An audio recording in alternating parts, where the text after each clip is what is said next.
Ambassador John Miller stood at the tall windows of the Galactic Council Tower, looking out at the strange purple skies of Centauri Prime. His reflection showed a tired man in his 50s, with graying hair at the temples and deep lines around his eyes. 15 years since first contact, and he still felt like an outsider here. "Ambassador, the council session begins in 10 minutes, said Lisa Green as she entered the room. The science officer was carrying several data tablets, her blonde hair tied back in a practical ponytail. "Anything new I should know about?" Miller asked, turning away from the view. Same old, same old. The Xilarians want to discuss trade routes. The Polvorians are complaining about our music being too loud." Lisa handed him a tablet. "And the Draveri representative asked for our mining reports again." Miller sighed. "They always treat us like children who need to show their homework." As they walked through the grand hallways of the council building, alien representatives from over 200 worlds moved about their business. Many gave the humans curious looks. Some nodded respectfully. A few, particularly the older races like the Vothul, didn't acknowledge them at all. The council chamber was a massive room with rising tiers of seats, designed to accommodate beings of all shapes and sizes. Miller and Lisa took their places at the human section, a small area near the back. The more important your species, the closer to the center you sat. Humans were newcomers, barely worth notice. High Counselor Vex Nera, a tall blue-skinned being with 4 arms, called the session to order. "Before we begin today's agenda, I wish to acknowledge the 15-year anniversary of humanity joining our galactic community." Miller straightened in his seat. This was unexpected. "When the Xilarian exploration vessel discovered Earth, we found a species still taking its first steps into space. How far they have come under our guidance." The council members made various sounds of agreement. Let us acknowledge their enthusiasm. The word choice wasn't lost on Miller. Enthusiasm. Like they were praising a child for a finger painting. Miller remembered those first days well. The Xilarian ship appearing over New York. The panic. The wonder. And then the realization that humans weren't alone in the universe. What followed was both amazing and frustrating. The aliens shared some technology, but held back the really good stuff. They invited Earth to join the Galactic Council, but gave humans little actual power. They studied humanity like an interesting science project. "Ambassador Miller, would you like to say a few words?" Vex Nera asked. Miller stood and approached the speaking platform.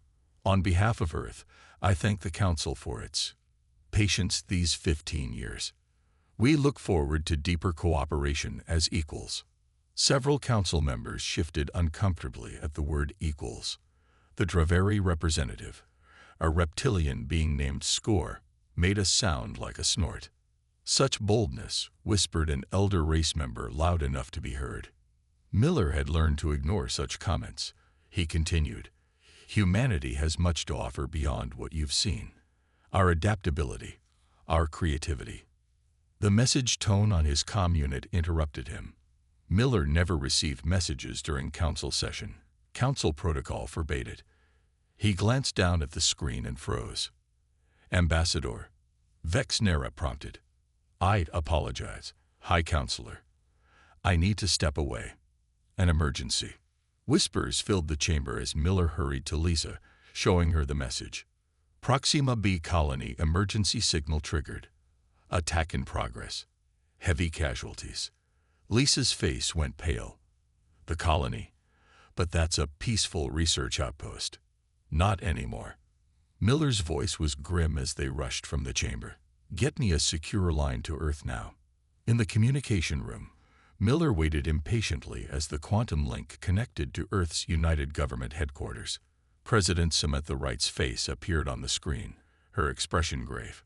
"John, it's bad. 200 dead so far, many of them children." Miller felt cold. "Do we know who did this?" "Evidence points to the Draveri, but they're denying everything." The council advising patience and diplomatic talks. Miller closed his eyes briefly. "Of course they are. Our people are demanding action, John. Real action. The council won't like that. President Wright's eyes hardened. I don't much care what they like right now. Come home, John. We have decisions to make. The call ended, leaving Miller and Lisa in silence. They have no idea, Lisa whispered. No, Miller agreed, thinking of the council members with their smugness and condescension. They have absolutely no idea what humans do when our children are killed. Colonel Frank Harris stepped over the rubble of what had been the Colony Medical Center on Proxima B. The air still smelled of smoke and something else, something alien. His combat boots crunched on broken glass as he approached Dr. Olivia White, who knelt beside a destroyed laboratory table. Anything? He asked quietly. Dr. White looked up, her face smudged with soot and her eyes red from crying. This was deliberate, Frank. They targeted the children's ward first, then the research labs. She held up a twisted piece of metal.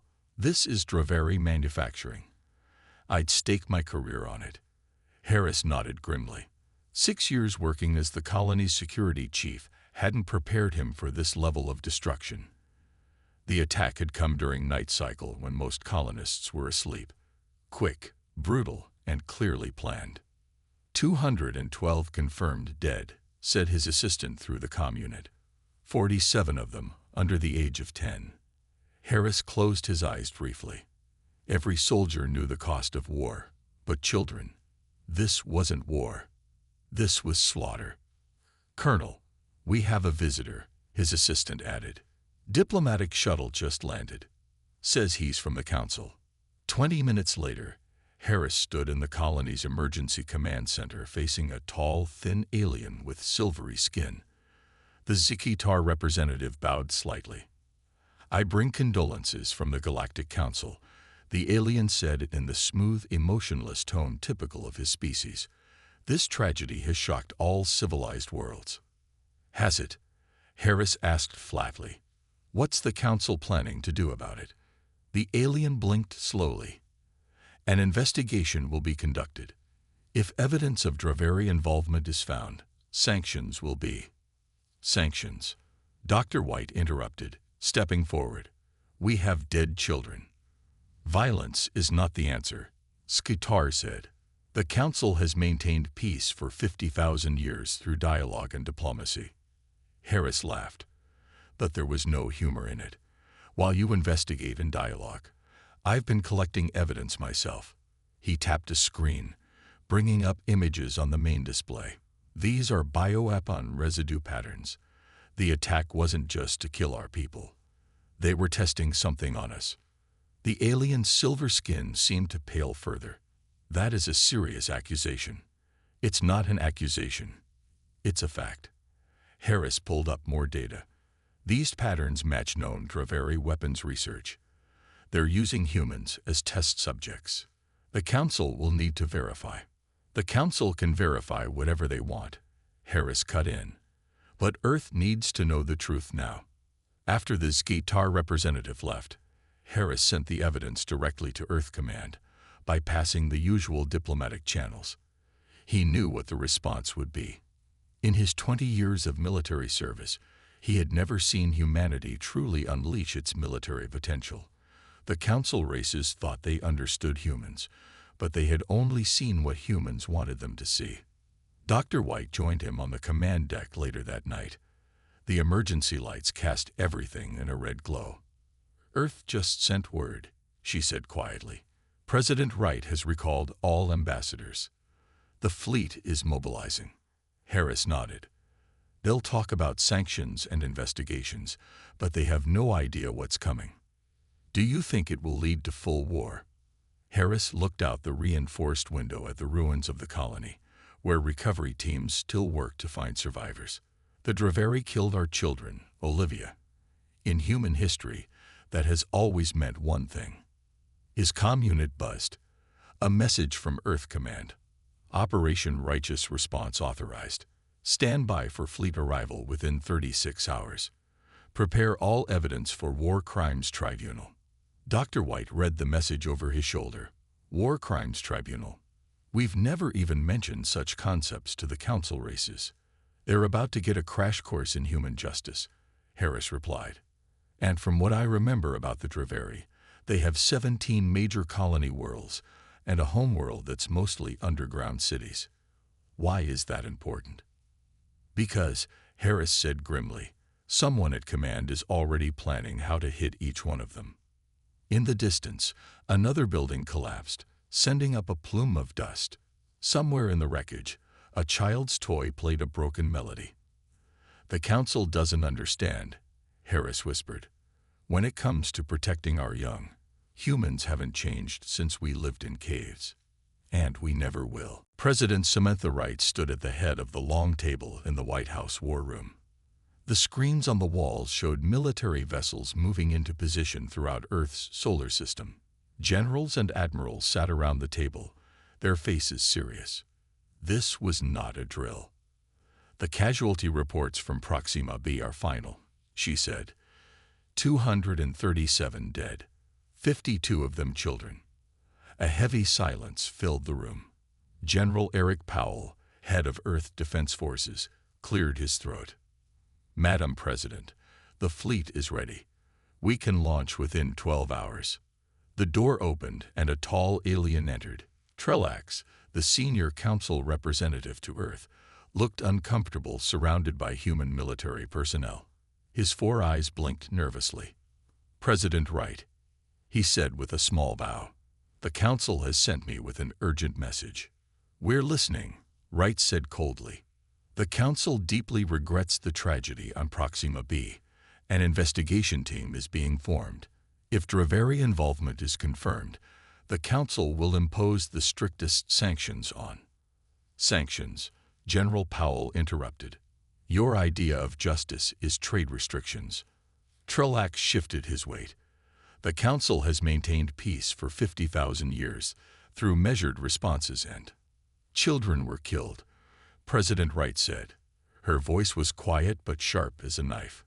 Human children were tested on like lab animals. Violence is not the answer, Trelax insisted. The Council cannot support military action. We urge Earth to follow established protocols. President Wright walked to the window. Looking out at Washington, D.C., spring cherry blossoms lined the streets, pink against the blue sky. Beauty and peace, things worth protecting. Ambassador Trelax, she said without turning, when humans joined the Galactic Council, we agreed to learn your ways. We held back our military development. We shared our art, our music, our cultures. We played by your rules. She turned to face him. But we did not join the stars to become victims. Madam President, Earth is going to war, she said simply. The Draveri attacked our people, killed our children, and we will respond. Trelax's skin paled to an ashy gray. War. But no species has declared war in over 8,000 years. The Council can it. The Council cannot stop us, General Powell said. He tapped a screen, bringing up images of vessels that Trelax had never seen before.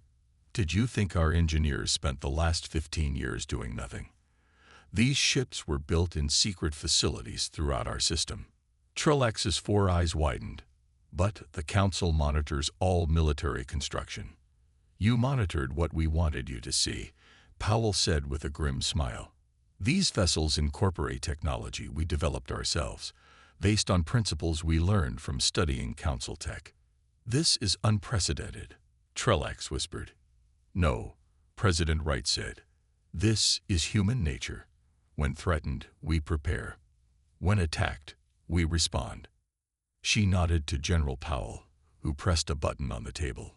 All around Earth, hidden bay doors were opening in asteroids on the far side of the moon. And in deep space, ships that no alien had ever seen moved into formation. You have 1 hour to inform the Council, Wright told the stunned alien. Tell them that the United Earth government has formally declared war on the Draveri Imperium for crimes against humanity. Tell them we expect no interference. And what if the Council does interfere? Trelax asked shakily. President Wright's eyes were hard. Then they will learn another human trait. We do not distinguish between enemies and those who shield our enemies. After Trelax hurried from the room, General Powell turned to the president. "He'll tell them, but they won't believe it until they see our fleet moving." "Then let them see," Wright said. "Operation Righteous Response begins now." Throughout Earth's solar system, ships that had been hidden for years powered up their engines. Crews who had trained in secret took their stations. Weapons systems came online. On the main screen in the war room, Admiral Cooper's face appeared from the bridge of the flagship. "All vessels report ready, Madam President. Awaiting your command." Wright nodded once. "Humanity has been patient long enough. Launch the fleet." The Emergency Council chamber was in chaos. Representatives from 200 species shouted over each other. Some stood on their seats. Others waved appendages in alarm. High Counselor Vexnera repeatedly struck the ceremonial gong, but no one paid attention. Ambassador John Miller sat quietly in the human section, watching the panic spread. Beside him, diplomat Kate Rodriguez took notes on her tablet. "They're terrified," she whispered. Miller nodded. "They've never seen this before. War is just a concept to them, something from primitive times." Finally, Vexnera's amplified voice cut through the noise. "Silence. The council will have order." The room gradually quieted. All eyes turned to the center of the chamber where the emergency meeting had been called. "We have received word that the humans have." Vexnera seemed to struggle with the word. "Declared war on the Draveri Imperium. This is unprecedented in modern galactic history." The Draveri representative, Score, rose to his feet. "These accusations are false. The Draveri had no involvement in the Proxima B incident." "We have proof," Miller said, standing. The entire chamber turned to look at him. "Bioweapon signatures. Attack patterns. Draveri technology fragments. The evidence is clear." "Even if true," said an elder race representative, a Vothul named Zor, "war is not the answer. The council has protocols for such disputes." Miller walked to the center of the chamber. "Protocols that would take years while the Draveri continue their experiments. Protocols that would end with trade sanctions at best. That is not justice." "Justice." Zur's voice was cold. "What does a species barely out of its planetary cradle know of justice? You humans have been part of galactic civilization for merely 15 years. The Council has maintained peace for 50,000 years." "Peace for whom?" Miller asked. "While you were writing strongly worded reprimands, my people were dying." The chamber erupted again. Vexnera called for order and then activated the large central display. It showed images of human ships, hundreds of them, moving in formation. "What are these vessels?" Vexnera demanded. "The Council monitors all military development among member species. You monitored what we showed you." Miller replied calmly. "Humanity learned long ago to prepare for the worst while hoping for the best." The 12 elder race representatives conferred quietly. Then Zur stood again. "The Council cannot allow this conflict. We demand that Earth stand down its forces immediately." Miller smiled, but his eyes remained hard. "The Council doesn't give orders to Earth anymore. We came here out of courtesy, to inform you that we will be taking action against those who murdered our people." "This is outrageous," Score hissed. "The Draveri will not be threatened by primitives." "The Draveri killed our children," Miller said, his voice suddenly deadly quiet. "The response you are seeing is actually quite restrained by human standards." Kate Rodriguez had been studying her tablet. She stood and whispered something in Miller's ear. His expression darkened. "Is something wrong, Ambassador?" Vexnera asked. Miller looked up at the council members. "Diplomat Rodriguez has discovered something interesting in your archives. Files about human containment plans." The elder representatives shifted uncomfortably.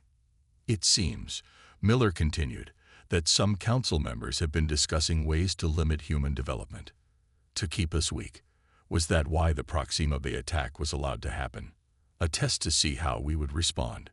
"That is a serious accusation," Vexnera said. "Justice, or we take it ourselves," Miller replied. "That is the human way. If the Council stands with the Draveri, then the Council becomes our enemy too. The younger Council races began to murmur among themselves. Some looked at the elder races with newfound suspicion. We cannot have war return to the galaxy, Zur insisted. Miller gathered his materials.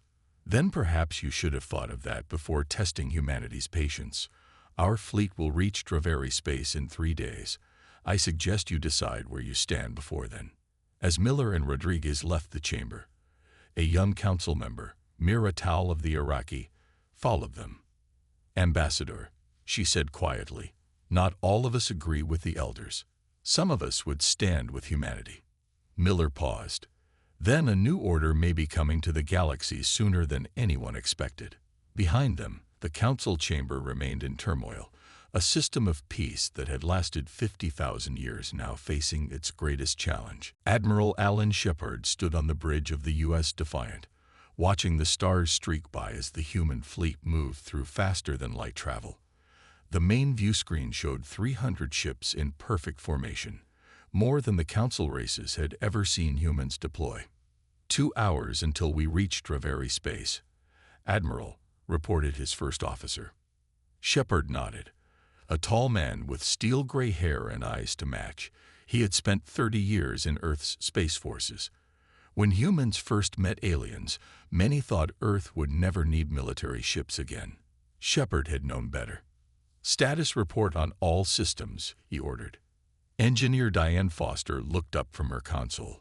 Her dark hands moved quickly over the controls as she checked readings.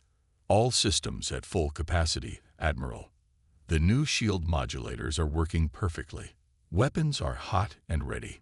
Foster had been the lead engineer on Project Prometheus, the secret program to adapt alien technology for human military use. What she had created would surprise the Draveri and the rest of the galaxy. Good. Shepard turned to the alien standing at the tactical station. Klovex, what can we expect when we arrive? Klovex was a defector from the Draveri military, disgusted by his species' experiments on other races. His scaled skin was pale green, and his 4 eyes constantly scanned the ship's instruments. The Draveri fleet will be waiting, he said in his raspy voice. They do not believe humans can challenge them. Their battle formations will be standard and predictable. Their mistake, Shepard said.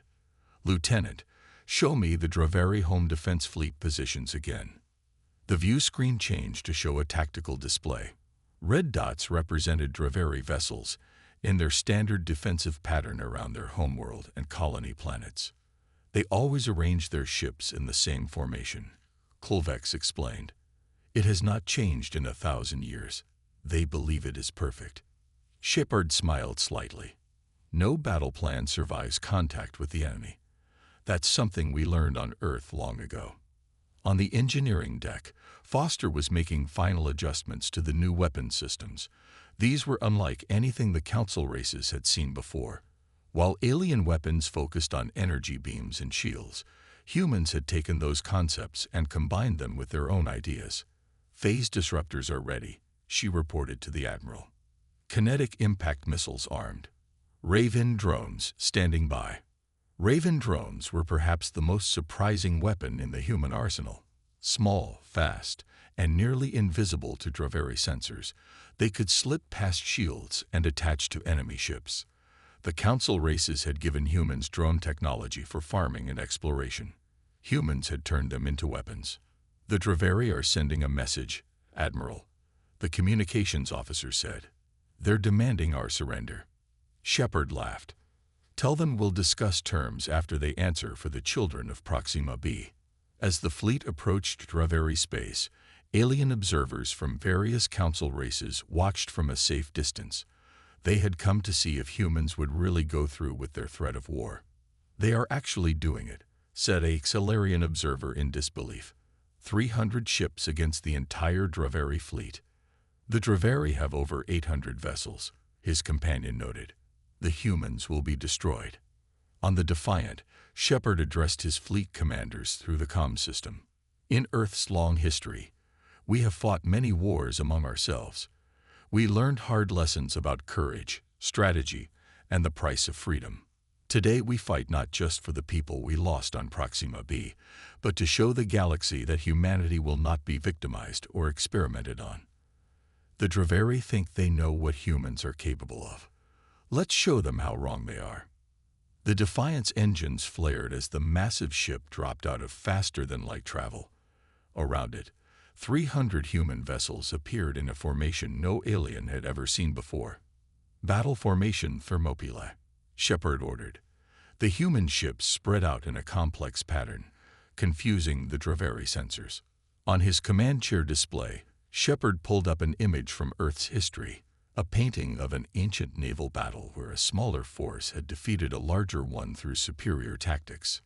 "Begin attack pattern Trafalgar," he said quietly, "and may God have mercy on them, because we will not." The human fleet surged forward, and the first true interstellar war in 8,000 years began. Dr. Olivia White stepped out of the elevator into the bright white hallway of Luna Base, Earth's secret research facility, hidden beneath the lunar surface. Her footsteps echoed as she walked quickly, passing security checkpoints where guards nodded at her with respect. 3 days since the attack on Proxima b, and she hadn't slept more than a few hours.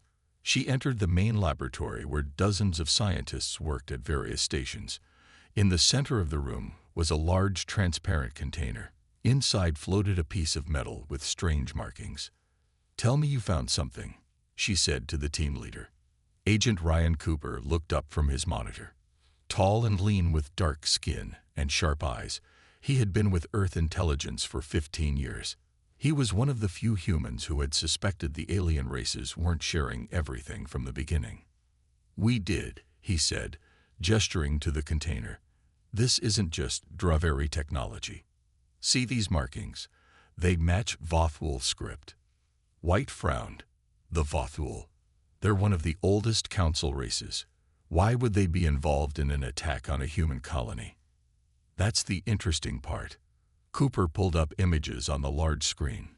"We've been analyzing communication patterns between council races for years. Look at these spikes in transmissions between the Vothul and Draveri worlds before the attack." White studied the data. They were planning something. More than that. Cooper lowered his voice. "We found genetic material in the bioweapon residue, not just human DNA, but also genetic markers from other violent species as categorized by the Council. They were experimenting on us," White whispered, "testing weapons designed for multiple species." The door slid open and a tall, thin alien entered. Councillor Zixnar of the Iraqi was one of the few council representatives who had stayed on Earth after the declaration of war. His silver skin reflected the bright lab lights. "Dr. White, Agent Cooper," he said with a small bow.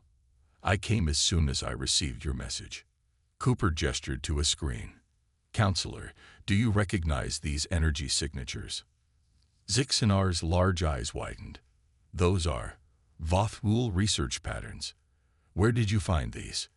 "In the weapons used against our colony," White said. "The Vothul were behind the attack, weren't they? Using the Draveri as their tools." Zixnar's shoulders slumped. "I feared this. The Vothul have been studying warfare for centuries. They consider themselves scientists, observers of evolution. By killing innocent people," White's voice rose in anger. "The elder races have a different view of younger species," Zixnar admitted. "They see you as specimens, particularly humans who evolved in a way that fascinated them." Cooper's face hardened. "You knew about this." "Not the attack itself," Zixnar insisted. "But rumors of experiments." "Yes, some in the Council knew. The Vothul have been testing various species' responses to conflict for thousands of years." White felt cold anger building inside her. "And the Council allowed this." "The elder races control the Council," Zixnar said simply. "They have for 50,000 years." Cooper sent a message on his comm unit. "The President needs to see this immediately. Our fleet is engaging the Draveri right now, but they're fighting the wrong enemy. The Vothul are the real threat." White turned to Zixnar. "If what you're saying is true, Then the Voth-Ul manipulated the Draveri into attacking us just to study how humans would respond to war. Zixanar nodded slowly. The Voth-Ul have never seen a species like yours. Your history of conflict and rapid advancement both frightens and fascinates them. I believe they wanted to observe human warfare firsthand. Well, Cooper said grimly, they're about to get a much closer look than they planned. He pulled up new data on the main screen, the location of every Voth-Ul world and outpost in the galaxy. Earth's leadership has a decision to make, White said. Continue the war against the Draveri pawns, or redirect our forces against the real enemy. Zixanar looked at the human military plans with growing respect and fear. I must warn you, the Voth-Ul are far more advanced than the Draveri. They have technologies even the Council has never seen. Cooper smiled coldly. So do we, Counselor. So do we. The Galactic Council Emergency Summit looked nothing like the usual calm meetings of the past. Representatives from 200 species filled the Grand Chamber, but instead of sitting in their assigned seats, they had formed clear groups. The elder races, led by the Voth-Ul, sat together on one side. The younger races, many led by Miratal of the Iraqi, gathered on the other. In the center stood Ambassador John Miller, General Eric Powell, and the evidence they had brought from Luna Base. These findings are disturbing, High Counselor Vex Nera admitted after viewing the data. If true, they suggest Voth-Ul involvement in the attack on Proxima B. The Voth-Ul representative, Zur, rose from his seat. His ancient eyes showed no emotion. These human accusations are based on incomplete understanding of galactic matters, he said. What they call experiments, we call necessary observation. The Draveri acted on their own. General Powell stepped forward. We have proof of direct communication between Voth-Ul ships and Draveri attackers during the assault. We have Voth-Ul technology found in the weapons used against our people. The chamber erupted in shouts and arguments. Miller raised his hands for quiet. 3 days ago, humanity went to war against the Draveri, he said. Our fleet engaged their forces, and as you all now know, we were winning. Images appeared on the large screens around the chamber. Human ships using tactics and weapons no alien had seen before, defeating the larger Draveri fleet. But now we know the truth, Miller continued. The Draveri were pawns. The real enemy is standing in this very chamber. He pointed directly at the Voth-Ul delegation. The elder race representatives shifted uncomfortably. For thousands of years, the Voth-Ul have been experimenting on younger species, Miller said. They have been studying how different races respond to conflict, to fear, to war. They used the Draveri to test humanity's response. This is outrageous, Zur protested. Miratal stood from her seat among the younger races. The tall, blue-skinned alien had been quietly building support for days. Is it? She asked. My people have reviewed the evidence. The Iraqis stand with humanity. One by one, representatives from other young races stood. The Pilari stand with humanity. The Zerati stand with humanity. The Brak stand with humanity. Nearly half the council races were now standing, looking defiantly at the elder races who had controlled the council for 50,000 years. Zur's voice became cold. This is foolishness. The elder races have guided this galaxy since before your species even existed. We maintain the peace. You maintain control, General Powell corrected. There's a difference. Miller displayed more evidence on the screens, records of Voth-Ul experiments on dozens of species over thousands of years. The council was founded on principles of cooperation and respect, Miller said. But the elder races, especially the Voth-Ul, have been using it as a tool to keep younger species weak and dependent. What do humans know of galactic history? Zur demanded. We know that freedom is worth fighting for, Miller replied. We know that justice matters. And we know that any system that allows children to be killed as part of an experiment is broken. The human fleet appeared on the main screen, now orbiting just outside Council space. Earth has redirected its war effort, Miller announced. We no longer seek conflict with the Draveri, who we now understand were manipulated. Our grievance is with the Voth-Ul and any who support their crimes. Myratal stepped to Miller's side. The right to self-defense is universal, she said, her voice carrying through the chamber. It cannot be reserved only for the oldest among us. If the Voth-Ul can experiment on humans, they can target any of our worlds next. More representatives moved to join them. The council, for the first time in 50,000 years, was truly divided. High Counselor Vexnera looked from one group to the other, feeling the balance of power shifting before his eyes. "What does humanity want?" he asked finally. Miller's answer was simple: justice, accountability, and a new council where all species truly have equal rights. "And if we refuse?" Zur asked. General Powell smiled grimly. "Then war comes not just to the Draveri, but to the Voth-Ul worlds as well. And you've seen what humans can do when we fight for our children." 1 year later, President Samantha Wright stood at the podium in the new Galactic Council headquarters. The massive space station orbited Earth, a symbol of the dramatic changes that had swept through the galaxy. Behind her stood representatives from over 200 species. The mood was solemn but hopeful. On large screens floating around the chamber, billions of beings throughout the galaxy watched the historic moment. "Today marks a new beginning," Wright said. "1 year ago, humanity went to war to defend our people. What we discovered led to the greatest change in galactic governance in 50,000 years." In the front row sat the former High Counselor Vexnera, along with Ambassador Miller and Lisa Green. Colonel Frank Harris stood at attention with the honor guard, his uniform bearing new insignia representing the galactic peacekeeping force he now led. "The trial of the Voth-Ul leaders has concluded," Wright continued. "Those responsible for the attack on Proxima b and countless other experiments have been held accountable. The Draveri leaders who were manipulated but still participated have also faced justice." The screen showed images of the trials that had captivated the galaxy for months. The evidence had been overwhelming. Thousands of years of secret experiments on younger species, all conducted by the Voth-Ul with the silent approval of other elder races.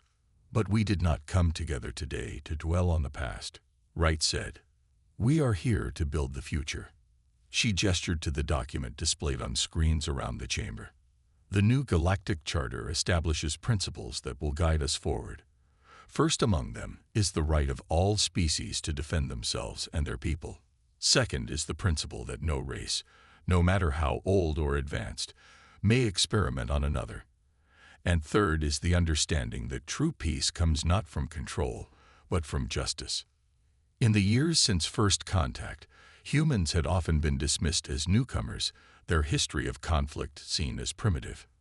Now, that same history had brought new wisdom to the stars. On the command deck of the U.S. Defiant, now converted to a diplomatic vessel, Admiral Shepard watched the ceremony with Engineer Foster. Their ship had led the fleet that forced the Voth-Ul to surrender without firing a shot. The threat of human military might have been enough once the other races withdrew their support from the elder races. "Did you ever think we'd see this day?" Foster asked quietly. Shepard shook his head. "When we built this ship in secret, I thought we might need to fight the whole galaxy one day. I never imagined we'd end up leading it."